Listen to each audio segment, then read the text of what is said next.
Japan की धरती एक बार फिर भीषण भूकंप से दहली है।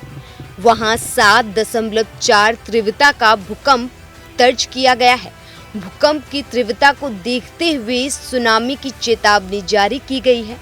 भूकंप के बाद समुद्र का जलस्तर डेंजर लेवल तक पहुंच गया है। इतना ही नहीं, लोगों से घर खाली करने तक की अपील कर दी गई है। जापान में नए साल के पहले दिन 7.4 तीव्रता के भीषण भूकंप ने पूरे जापान को हिलाकर रख दिया है।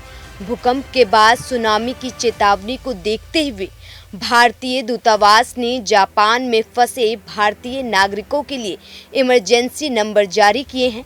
इसके अलावा दूतावास ने एक इमरजेंसी कंट्रोल रूम भी स्थापित कर दिया है। दूतावास ने सोशल मीडिया प्लेटफॉर्म एक्स पर अपनी एक पोस्ट में कहा, दूतावास ने 1 जनवरी 2024 को आए भूकंप और सुनामी के संबंध में किसी से भी संपर्क करने के लिए एक इमरजेंसी कंट्रोल रूम स्थापित किया है। किसी भी सहायता के लिए इन इमरजेंसी नंबर्स और ईमेल आईडी पर संपर्क किया जा सकता है। आपको बता दें कि जापान में पश्चिमी समुद्री क्षेत्र में भूकंप के तेज झटके महसूस किए जाने के बाद सुनामी की चेतावनी जारी कर दी गई है और लोगों से तटीय इलाकों में जल्द से जल्द सुरक्षित स्थानों पर जाने को कहा गया है।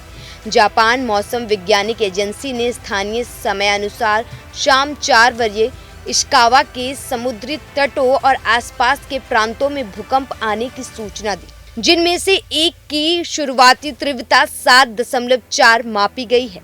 इसने इशिकावा के लिए एक गंभीर स्तर की सुनामी चेतावनी और होन्शु द्वीप के बाकी पश्चिमी तट के लिए निचले स्तर के सुनामी की चेतावनी जारी की गई है।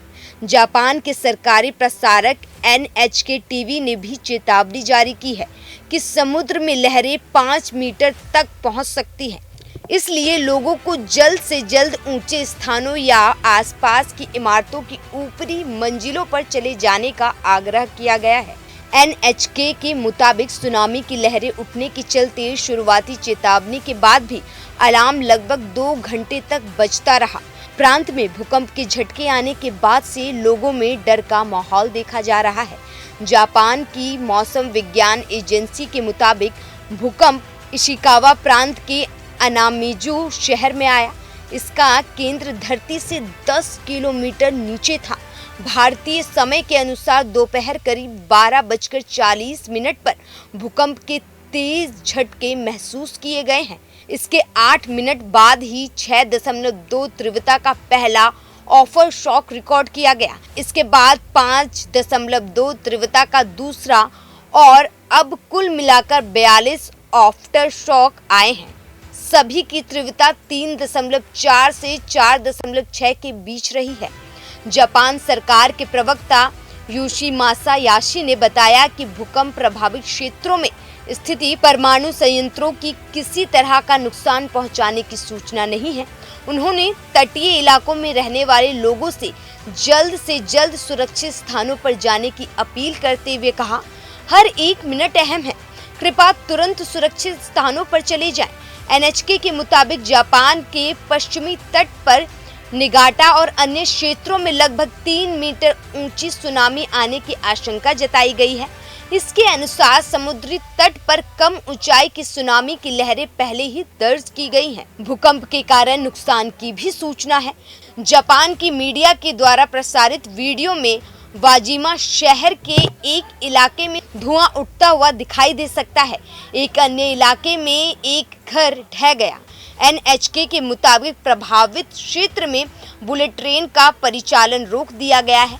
इसके मुताबिक राजमार्ग के कुछ हिस्सों को बंद भी कर दिया गया है और कई जगह पर पानी की पाइपलाइन टूट जाने की भी सूचना है।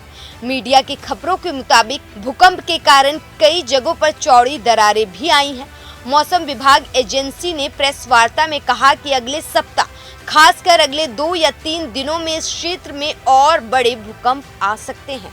जापान के उत्तरी हिस्से में स्थित होक्काइडो द्वीप के अलावा उत्तर कोरिया और रूस के कुछ हिस्सों में भी समुद्र में 1 मीटर ऊंची लहरें उठने की चेतावनी जारी की गई है। रूस के अधिकारियों ने सखलिन द्वीप के लिए सुनामी की चेतावनी जारी की है।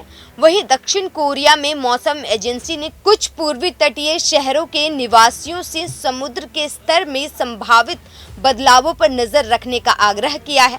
प्रधानमंत्री फूमिया किशिदा ने कहा कि सरकार ने भूकंप और सुनामी के बारे में जानकारी इकट्ठा करने के लिए एक विशेष आपातकालीन केंद्र स्थापित किया है। आपको बता दें कि जापान में मार्च 2011 में 9 तीव्रता वाले भूकंप के कारण जबरदस्त सुनामी आई थी। तब उठी सुनामी की लहरों ने फुकुशिमा न्यूक्लियर प्लांट को तबाह कर दिया था। इससे पर्यावरण को भी काफी नुकसान हुआ था। इसी पर्यावरण को नुकसान के लिहाज से भी बड़ी घटना मानी जा रही थी। तब समुद्र में उठी 10 मीटर ऊंची लहरों ने कई शहरों को तबाह कर दिया था। इसमें करीब 16,000 लोगों की मौतें हो गई थी। Bureau report, news 1 India.